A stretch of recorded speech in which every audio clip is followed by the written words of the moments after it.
Bismillahirrahmanirrahim. Assalamualaikum warahmatullahi wabarakatuh. Minta maaf lah tadi kat live terinterrupted kejap sementara. Jadi saya berharap para hadirin sekalian semua ada di dalam kemudahan dan kesihatan lah sepanjang musim COVID ni.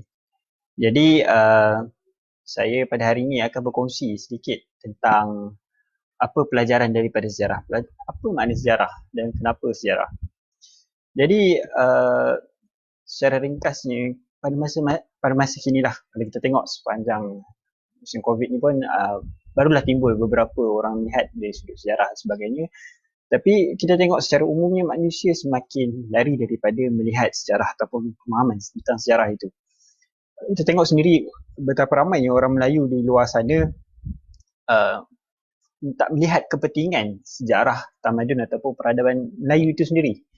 Melihat sebagai diri mereka adalah seperti mana sekarang. Tidak lahir daripada sejarah dahulu. Jadi sebelum kita pergi lebih lanjut, apa itu sejarah? Pelajaran daripada sejarah, apa itu sejarah dulu? Sejarah, bagaimana kalau kita tengok ada sebagai manusia faham, sejarah ini adalah satu benda yang daripada lepas ataupun mereka melihat perkara yang lepas, contohnya semalam, ataupun secara ringkasnya bagaimana tanggapan kita terhadap masa lepas. Itu secara ringkas sejarah in a nutshell lah istilahnya. Tapi apa makna sejarah yang lebih luas? Sejarah tengok menurut beberapa sarjana daripada, walaupun kita ambil lah daripada bahasa sekalipun, seperti contoh E.H. Carr, seorang sarjana sejarah yang cukup terkenal. Beliau menyebut tentang apa itu sejarah. Sejarah adalah satu pemahaman tentang masa lepas, yang mana masa lepas ini membawa kita kepada pemahaman tentang masa depan. Jadi di sini ada satu benda yang nak ditekankan, bahawa bagaimana sejarah boleh menyebabkan kita melihat masa depan kita. Tak ada suara jelas tak suara? Minta maaf terganggu sekejap. Okay. Terganggu, okay, tak apa, pakai earphone jadi tentang sejarah, Ahmet Davutoglu, kalau kita biasa dengar, bekas Perdana Menteri Turki Ahmet Davutoglu, sekarang ni dia dah buat parti sendiri. Beliau menyebut di dalam Islam, peradaban Islam ataupun tamadun Islam ini berbeza dengan tamadun Barat. Yang mana kalau tamadun Barat ataupun sekarang manusia secara umumnya melihat masa lepas ini terpisah-pisah ataupun terpisah daripada masa sekarang dan masa depan. Dia berpisah terus. Contoh masa sekarang ni tak ada kaitan dengan masa lepas. Jadi dalam Islam dia tidak begitu. Melihat sejarah ini adalah satu benda yang sangat penting di dalam kehidupan seorang Muslim. Seperti mana kalau kita tengok Allah ceritakan kisah-kisah, sebab tu adanya qasas al-anbiya tentang kisah-kisah para nabi. Okey, dalam sejarah kita ada beberapa, boleh lihat dah sejarah ni dia seperti satu garisan yang lurus, ataupun kita boleh tengok seperti sungai lah, dia mengalir flow of history, atau dia mengalir dan dia takkan berhenti sehinggalah sampai penghujung. Itu penghujungnya kiamat lah. Tapi bagi Barat, bagi mereka sejarah ini adalah satu benda yang berubah-ubah ataupun kita fahami sebagai evolusi. So yang kita biasa dengan manusia berubah daripada monyet kepada manusia. Tapi apa yang perkara yang tak dijelaskan oleh mereka adalah bagaimana melihat sejarah itu secara kalau katalah perubahan demi perubahan daripada dulu, awalnya mulanya tamadun manusia ni sampai sekarang, iaitu evolusi, bagaimana dia boleh menerangkan beberapa perkara dalam sejarah yang sering berlaku, yang sering berulang. Walaupun kita tengok ada mungkin tak nampaklah sangat watak-watak yang sama, tapi perkara yang sama berlaku. Contoh kejatuhan sesuatu bangsa ataupun tamadun ataupun empire ataupun kerajaan adalah kerana sebab-sebab yang hampir sama sebab-sebab yang tak lain, tak lari. Jadi ini benda yang tidak dapat difahami oleh Barat kerana mereka berfahaman bahawa masa lepas ini tidak terpisah langsung daripada kita punya masa sekarang dan masa hadapan. Jadi itu adalah satu benda yang sangat berbahaya lah. Jadi persoalan kedua yang saya ingin tekan tentang pelajaran daripada sejarah adalah mengapa sejarah. Tadi kita dah pergi sikit apa itu sejarah. Mengapa sejarah tadi adalah lebih berkait dengan bagaimana kita membentuk kesedaran sejarah ataupun menurut Ahmad Davutoglu sendiri dia menyebut sebagai self-conception ataupun self-perception atau self-image. Dalam bahasa lain tasawur ataupun pandang alam. Tasawur ni, apa benda tasawur ni? Okey, tasawur ni kalau kita tengok kita ambil satu objek, katalah kita ambil telefon. Kita tengok telefon, kita nampak apa? Apa image yang kita tergambar dalam minda kita? Contoh kita nampak kerusi, kita boleh faham, oh itu adalah kerusi. Kita nampak meja, itu adalah meja. Jadi menurut mereka ni, menurut Ahmad Davutoglu, sejarah kita ataupun kita punya kesedaran sejarah zaman sekarang ini perlu berubah daripada kita melihat tasawur itu dahulu sebagai satu benda yang tak ada apa-apa kepada satu benda yang boleh membawa kita kepada masa depan. Ada kalau hadirin ada apa-apa soalan boleh tanya teruslah. InsyaAllah saya akan kumpul dan akan jawab di akhir Q&A pada akhir lah. Jadi berkenaan dengan tadi bagaimana kita melihat sejarah itu, mengapa sejarah dan sebagainya, kita melihat, minta maaf kepada hadirin tadi terputuslah siaran tadi, masalah dengan Facebook, tak pasti kenapa. Tapi saya akan teruslah. Dan tadi berkenaan dengan cabaran tadi, apa yang berlaku adalah apabila gerakan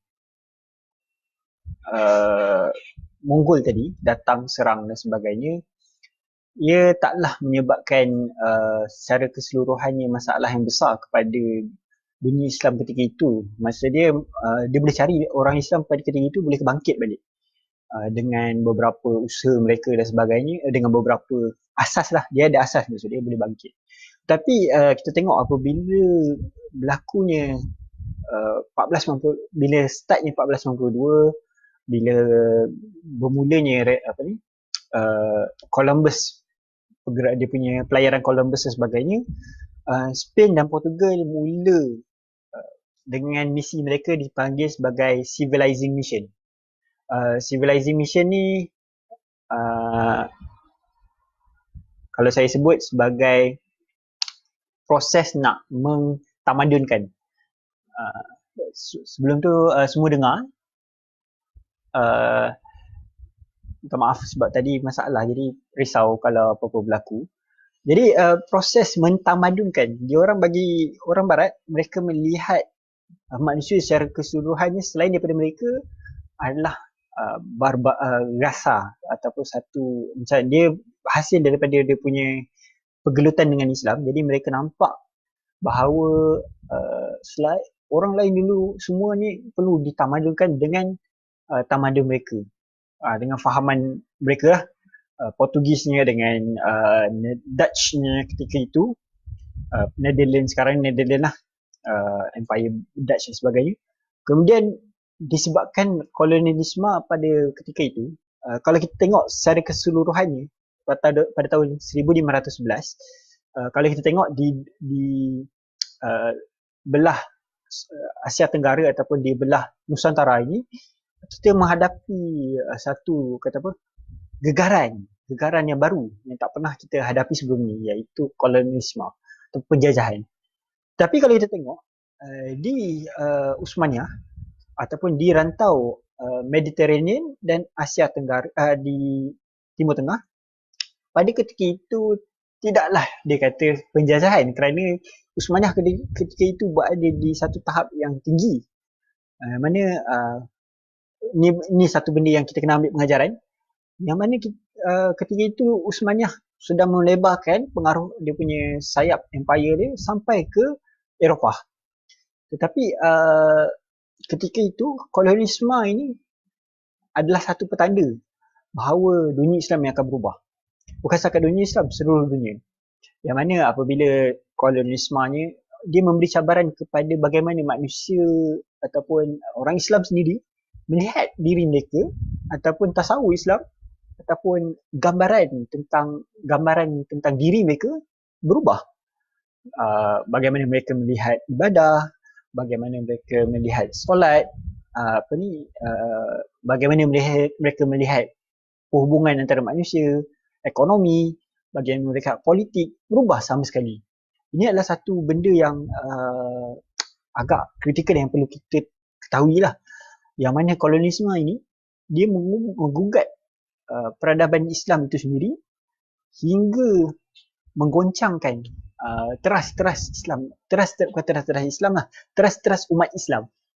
Teras-teras Islam ialah kita punya sumber alhamdulillah masih dipelihara dan sebagainya, iaitu Quran dan hadis, ada tafsir, ada ulama hadis dan sebagainya. Tapi kalau kita tengok dari segi umat Islam secara total, kita kehilangan bagaimana fungsi politik ataupun bagaimana fungsi ekonomi, bagaimana istilahnya kalau dalam barat mereka melihat perubahan dipanggil world system, iaitu dipanggil order dunia, yang mana bagaimana Islam ini membalancekan ataupun mengimbangkan di antara kuasa-kuasa besar dan sebagainya, bagaimana Islam melihat dunia secara total. Jadi perkara ini kita kena masih lagi perlu ada penggalian dan sebagainya, yang mana ia perlukan usaha bersama. Jadi kalau kita tengok tadi, kenapa kalau kita tengok ialah orang sebut penjajahan ataupun kenapa Mongol, kenapa perang salib sebagainya tak mendatangkan impak besar. Tadi saya dah sebut tentang bagaimana kolonialisme ini mengubah sedikit sebanyak bagaimana kita melihat diri kita, tanggapan kita tentang sejarah kita. Yang paling penting di tanah Melayu, kita tengok di Nusantara ini, bagaimana orang Melayu Indonesia ataupun orang Filipina, Melayu Filipina, orang Thailand, orang semua ini adalah hasil daripada kolonialisme barat, yang mana sebelum ini kita daripada satu serumpun Austronesia sebagainya, kita berada di dalam satu Nusantara, yang mana perkara ini dah hilang lah pada masa kini. Yang mana kita kena mulakan balik dari sudut kesedaran sejarah. Jadi mengapa ada sebahagian kalau kita tengok ahli politik, gerakan politik dan juga gerakan-gerakan besar yang tak mahu kita ni memahami kita punya kesedaran, kita ada kesedaran sejarah itu. Antaranya adalah kerana ia merisaukan mereka bila berlakunya kesedaran sejarah itu sendiri, ia memberi satu makna yang lain tentang diri mereka. Kalau kita tengok di dalam Islam, apa yang berlaku adalah contoh kita melihat sejarah yang tadi saya sebut awal-awal tadi berkenaan dengan bagaimana kita melihat orang Islam melihat sejarah kan. Jadi bagi barat, mereka tak nak ada benda ni berlaku di dalam diri identiti orang Islam. Jadi dia akan menghasilkan identiti Islam yang sempurna yang tidak dimahukan oleh bukan barat sajalah, oleh mana-mana. Kerana dia akan memberi satu kuasa yang besar. Kalau kita tengok, kita ada berapa bilion, 2-3 bilion orang Islam zaman ni.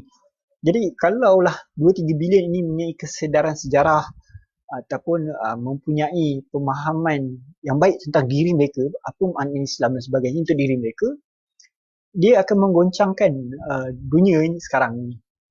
Walau tak sampai 2-3 bilion pun, kita boleh goncangkan dengan beratus juta atau juta. Jadi ia merisaukan. Okey, jadi soalan-soalan tadi ada 2 soalan, saya akan jawablah kemudian insyaAllah. Jadi akhir sekali, masalah pada tasawur ataupun yang sebut tasawur ini melahirkan tingkah laku, yang mana tingkah laku dari sudut tingkah laku harian, behavior ataupun kita punya habit ni sebagainya, disebut behavior sebagainya itu akhlak yang melahirkan akhlak muslim. Jadi akhlak muslim kan yang bukan hanya kata apa buat baik dan sebagainya, itu kata apa tidak kenalah, tak cocok. Yang mana akhlak muslim tu sepatutnya adalah berusaha sehabis mungkin untuk melaksanakan apa yang diperintahkan oleh Allah dalam Quran dan sunnah itu sendiri. Itu makna yang lebih kita perlu fahami, self apa kata, mencari balik identiti kita. Jadi jadi saya akan tengoklah jawab beberapa soalan. Tadi ada soalan tentang bagaimana nak menanamkan minat sejarah kepada anak-anak muda, orang muda dan sebagainya. Jadi perkara ini sangat serius lah, di mana orang-orang muda dia tak minat berkenaan sejarah sebab dia nampak macam Allah berat ni sejarah dengan fakta-fakta.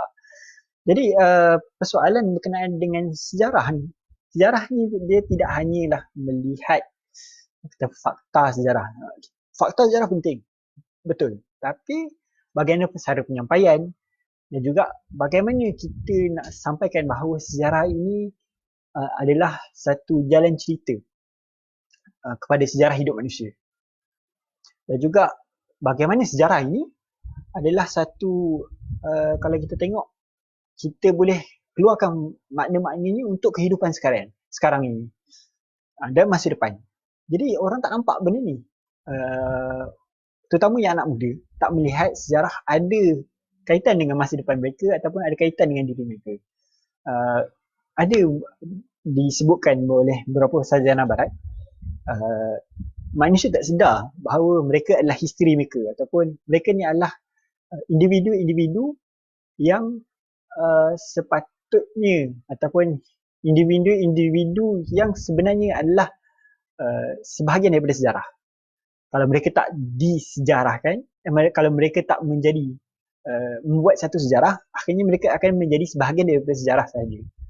Dia tak ada apa-apa lah, menjadi sebahagian daripada sejarah, tak diingati dan sebagainya, ataupun dia yang membina sejarah itu, atau membina langkah-langkah sejarah. Sepanjang cikgu punya pembacaan, berapa lama masih diambil oleh sebuah tamadun kesankan sejarah yang berapa lama yang masih diambil oleh sebuah tamadun menyahkan kesan penjajahan. Kesan kolonialisme ni. Jadi kalau kita tengok dalam sejarah tamadun manusia sebelum ni, belum pernah lah berlaku kolonialisme ni secara, iaitu kesan dia sampai sekarang, ataupun kesannya macam ni.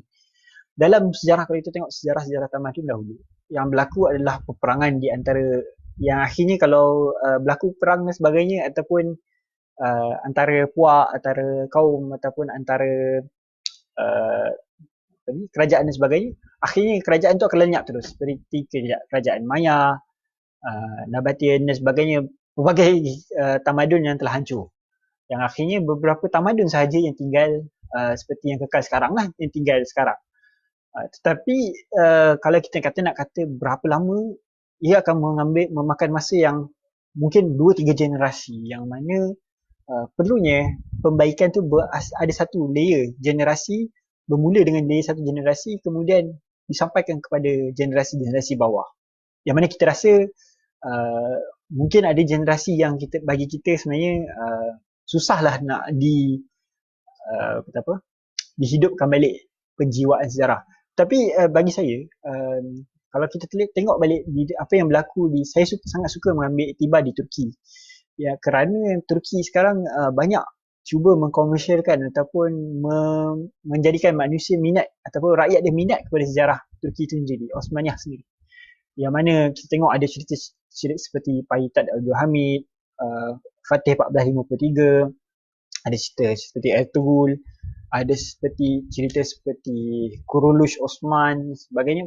Jadi perkara-perkara sebenarnya perlu juga diambil kira oleh orang-orang seni, ahli seni lah, iaitu mengkomersialkan sejarah kita, yang mana sekarang kita adalah sisi sejarah yang mana, tapi kenalah secara betul cerita tentang sejarah tu, janganlah berepek sebagainya, terlalu novelitik dan sebagainya.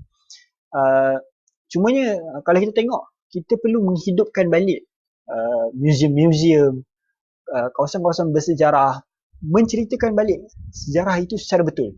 Seperti contoh, apa yang berlaku, kita sering dimomokkan dengan sejarah Melaka jatuh disebabkan gunakan tombak, keris dan sebagainya.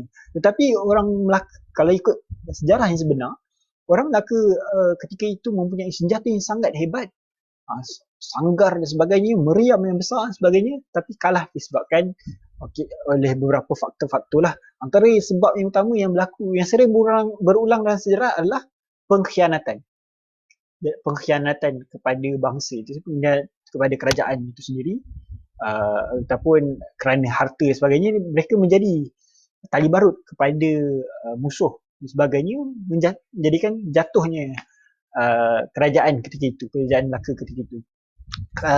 Kalau berminat boleh baca buku Empires of the Wind, tulisan Philip Bowring, yang baru keluar 2019 tak silap saya, tentang apa peranan kerajaan ataupun Nusantara ini dalam global. Maksudnya selalu kita nampak Melayu ni, tamadun Melayu ni sangat kecil ataupun tak ada apa-apa peranan di peringkat antarabangsa. Tapi di peringkat dunia sebenarnya, peranan maritim Melayu ini sangat besar, yang menjadi tempat perdagangan antara terbesar di dunia. Felipe Fernando Armesto sebut dalam buku dia 1492 tentang bagaimana trading ataupun perniagaan di alam Melayu ini sangat besar, yang mana disebut-sebut di dalam syair orang barat dan sebagainya tentang mereka jumpa satu tempat emas. Dia mengibaratkan Melaka ni tempat dia jumpa emas. Sebab walaupun bukanlah nak kata Melaka ni ada dia emas secara literal, walaupun yelah Melayu ni sangat kaya dengan emas sebagainya, cumanya nak kata kekayaan dan kemewahan dan kehebatan ketika itu menyebabkan orang-orang Eropah sendiri kagum. Jadi itu antara satu contoh yang mana kita boleh kita sendiri boleh bertindak, bukanlah kita perlu menunggu kerajaan, dan perlu juga usaha kerajaan untuk membantu mengkomersialkan sejarah kita, menghidupkan balik tentang peranan. Kalau kita tengok sekarang, apa yang berlaku adalah semua dah tak minat sejarah, tak ramailah, bukan tak semua, tak ramailah yang minat sejarah Melayu kerana bagi mereka Melayu ni ada konotasi malas. Melayu ini ada masalah-masalah dari segi korupsi, dari segi rasuah. Sedangkan ini salah satu benda, satu penjajahan juga, penjajahan minda yang patut kita bebaskan belenggu itu. Kerana tak sikit orang Melayu yang hebat pada masa ini yang patut kita bangga ataupun yang patut kita lihat. Kerana orang Melayu dulu sendiri ada sains di mereka sendiri, yang mana mereka ada falsafah sendiri, ada falsafah alam Melayu, pakaian, cara pakaian, baju Melayu ni ada apa ni, dia punya falsafah dia, mana kalau tak kena falsafah ni, baju Melayu ni tak kena lah, bukan baju Melayu lah. Contohnya kena menutup aurat, bukannya ketat sebagainya. Antara bagai lagi lah, kalau kita, itu mungkin satu sesi yang lain tentang kehebatan sejarah tamadun Melayu sendiri. Jadi kalau tak ada saudara hadirin sekalian tak ada apa-apa soalan, kalau ada apa-apa boleh terus tanya, saya tak ada masalah untuk jawab terus. Jadi situlah sedikit sebanyak pelajaran daripada sejarah kita. Kalau tak faham, boleh, insyaAllah saya akan tuliskan artikel nanti untuk memudahkan bahasa dan sebagainya. Jadi semoga pelajaran kita tentang sejarah kita ataupun kita mengambil tibar daripada sejarah pergelutan ataupun pergaduhan umat Islam sebagainya sebagai satu benda yang patut kita ambil iktibar untuk masa depan kita. Kalau nak faham sejarah Melayu dari segi mana, kita perlu tunjukkan dari mana bacaan kita, ada jangan bahasa. Okey. Sekarang ni dah banyaklah tulisan-tulisan sejarah Melayu, secara kronologi dan sebagainya. Kalau nak cari banyak di luar, cumanya kena hati-hatilah dari segi kadang-kadang ada bahan yang mungkin orang tak faham apa makna penulisan secara Eurocentric ataupun nampak barat ataupun orientalis dan sebagainya. Ada juga yang Melayu yang bagus, sumber-sumber catatan sumber Melayu, contoh hikayat sejarah Melayu, hikayat Hang Tuah. Hikayat Hang Tuah walaupun boleh dipertikaikan, ada yang dipertikaikan dan sebagainya lah, saja nama pertikaikan. Hikayat ada berapa lagi hikayat, ada beberapa hikayat yang lain saya lupa. Tapi boleh baca buku oleh Profesor Ahmad Jilani Ibrahim. Saya rasa cadangan itu satu buku yang bagus, tulisan beliau. Beberapa sejarawan Melayu yang lain seperti Dr. Allahumma salli ala Sayyidina Muhammad. Buku Tamadun Melayu, kitab Tamadun Melayu. Itu satu buku yang sangat bagus, cadangan bahan bacaan lah, untuk ringkasan ataupun untuk memudahkan orang awam baca buku kitab tentang Tamadun Melayu. Tapi yang seperti saya sebut tadi, Empires of the Wind tadi, Philip Bowring, satu kronologi yang sangat bagus juga, yang mana menceritakan daripada awal sebelum kedatangan Islam di tanah Melayu ataupun di Nusantara sehinggalah hampir masa kini. Philip Bowring, Empires of the Wind, boleh cari, terbitan 2019, IB Tauris. Jadi kalau tak ada apa-apa soalan, insyaAllah saya akan cuba tulis nanti berkenaan dengan sejarah ni, ataupun kenapa sejarah. Saya sedang berusaha bersama rakan-rakan untuk memudahkan supaya orang minat, bukan minat saja sejarah, orang faham kenapa perlunya sejarah. Apa kaitan sejarah ni? Contoh dulu, kenapa orang kita masih berpegang dengan adat. Contoh adat Melayu sebagainya, ia berkaitan dengan sejarah dan juga bagaimana Islam itu sendiri meraihkan sejarah. Orang kata, Melayu Islam dahulukan Islam, bukan Melayu. Betul? Separuh betul lah. Kalau bercanggah memang kita dalam Islam ada tapisan-tapisan yang mana dalam banyaklah tapisan yang berlaku dalam kita punya tamadun Melayu sebagainya, tentang kita punya adat, budaya sebagainya. Tetapi adat dan budaya Melayu ini dia saling berhubung, yang mana tak terpisah dah sekarang. Yang mana kalau kita tengoklah tahayul dan sebagainya, itu adalah satu amalan yang orang yang tidak memahami Islam. Islam ni orang Melayu ini sangat saintifik, yang mana kebijaksanaan saintifik ini tidak boleh bukan calang-calang lah, melahirkan contoh pedang yang mampu menembusi baju besi, dan juga contoh maritim lah paling utama, maritim sangat besar. Jadi tak larilah daripada tamadun Melayu ni yang mana bersifat saintifik, rasional, tapi dalam masa yang sama bukanlah rasional yang melampaui agama, melampaui apa yang perintah Allah Subhanahu Wa Taala. Jadi Melayu dan Islam Melayu itu adalah Islam, ataupun Islam itu adalah Melayu, adalah orang kata selalu cakap macam tu kan. Dia separuh, boleh kata betul, tak ada salah sepenuhnya. Islam itu adalah Melayu itu adalah Islam, seperti mana yang berlaku Ottoman itu adalah Islam itu adalah Ottoman. Ia adalah gambaran Islam sebagai satu ummah lah. Di mana dulu kalau orang zaman dahulu melihat perkataan Moors atau orang barbar adalah identiti yang mana berkaitan dengan Islam, tapi orang di kawasan Spain, Portugal, orang di kawasan Morocco, dan juga kalau kita tengok orang Ottoman ataupun orang Turk, orang Islam di orang Turki yang sekarang ni lah, ataupun Turki tu sebenarnya lagi luas, kaum tribe Turki dan sebagainya, sama dengan Melayu. Iaitu Melayu, orang nampak, orang faham Melayu ni Islam, jadi mereka takut Melayu disamakan dengan Islam. Jadi saya rasa kalau tak ada apa-apa soalan, saya rasa itu saja. Apa-apa yang kurang adalah kerana kekurangan saya. Kalau ada apa-apa soalan, boleh tanya, boleh komen lebih nanti. Saya akan insyaAllah akan menjawabnya dalam penulisan atau sebagainya. Kalau ada apa-apa soalan, terus tanya.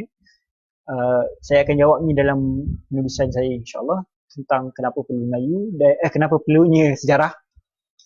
dan bagaimana kita nak bawa pemahaman bahawa sejarah Melayu ini ada peri pentingnya kepada tanah Melayu ataupun Malaysia ini pada masa kini dan akan datang.